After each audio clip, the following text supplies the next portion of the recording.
Hello दोस्तों, आज हम आपको एक ऐसी कहानी सुनाने जा रहे हैं जो आपकी रूह तक को हिला देगी। यह कहानी है एक पुरानी सुनसान हवेली की, जहां रात के सन्नाटे में रहस्यमय आवाजें गूंजती हैं, दरवाजों पर अजीब दस्तकें होती हैं और लोगों का कहना है कि वहां कोई अदृश्य साया रहता है। सच क्या है और अफवाह क्या? इसे जानने का फैसला किया चार दोस्तों ने, कमल, रोहित, आदित्य और समीर। इन्हें भूत प्रेत की कहानियों पर यकीन नहीं था। रोमांच के दीवाने इन दोस्तों ने तय किया कि वे इस हवेली में एक रात बिताकर सच का पता लगाएंगे। पर उन्हें अंदाजा नहीं था कि यह रात उनकी जिंदगी की सबसे खौफनाक रात बन जाएगी। शहर के बाहरी इलाके में वीरान खड़ी थी वह हवेली। टूटी दीवारें, जालों से ढंकी खिड़कियां और चारों ओर सन्नाटा। कहते थे लोग कि रात को यहाँ किसी के कदमों की आवाज आती है, कोई आपकी पीठ के पीछे खड़ा महसूस होता है और कभी अचानक दरवाजे पर दस्तक सुनाई देती है। लेकिन वहां जाने की हिम्मत कोई नहीं करता था। उस रात 11 बजे चारों दोस्त हवेली के बाहर खड़े थे। ठंडी हवा में सूखे पत्तों की सरसराहट माहौल को और डरावना बना रही थी। कमल ने धीरे से दरवाजा खोला। चरमराती आवाज के साथ एक ठंडी हवा का झोंका बाहर आया, मानो हवेली ने कहा हो, आखिरकार तुम आ ही गए। अंदर का सन्नाटा काटने वाला था। लकड़ी के फर्श पर उनके कदमों की आवाज गूंज रही थी। दीवारों पर लटकी धुंधली तस्वीरों के चेहरे ऐसे लग रहे थे मानो वह चारों को घूर रहे हों। रात के ठीक 12 बजे थे। चारों हॉल में बैठकर बातें कर ही रहे थे कि अचानक दरवाजे पर तेज दस्तक हुई।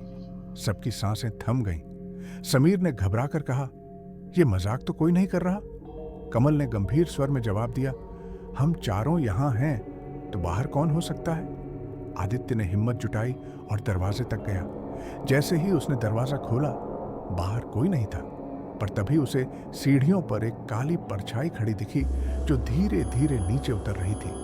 कांपती आवाज में आदित्य बोला, कब कौन है वहां? कोई जवाब नहीं। परछाई पास आती गई। रोहित चीखा, भागो! चारों भागकर दरवाजे की ओर दौड़े, लेकिन दरवाजा खुद ब खुद बंद हो चुका था। कमरे में एक अजीब सी सरसराहट गूंजने लगी, जैसे कोई उनके चारों ओर मंडरा रहा हो। तभी एक दर्दनाक चीख सुनाई दी। घबराकर समीर ने टॉर्च जलाई, दरवाजा खोला और जैसे ही ठंडी हवा का झोंका बाहर आया, सारा माहौल शांत हो गया। वे चारों बिना पीछे देखे भागे और गाड़ी में बैठकर वहां से निकल गए। बाहर आकर उन्होंने देखा कि हवेली फिर से वैसी ही शांत थी जैसे वहां कुछ हुआ ही ना हो।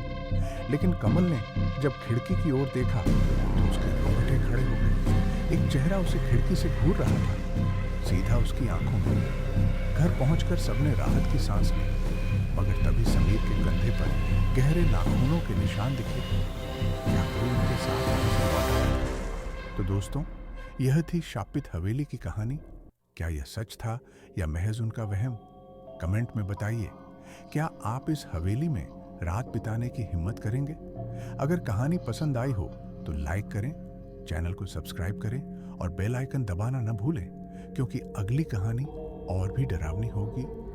मिलते हैं अगली बार। तब तक रात को दरवाजे बंद रखिए,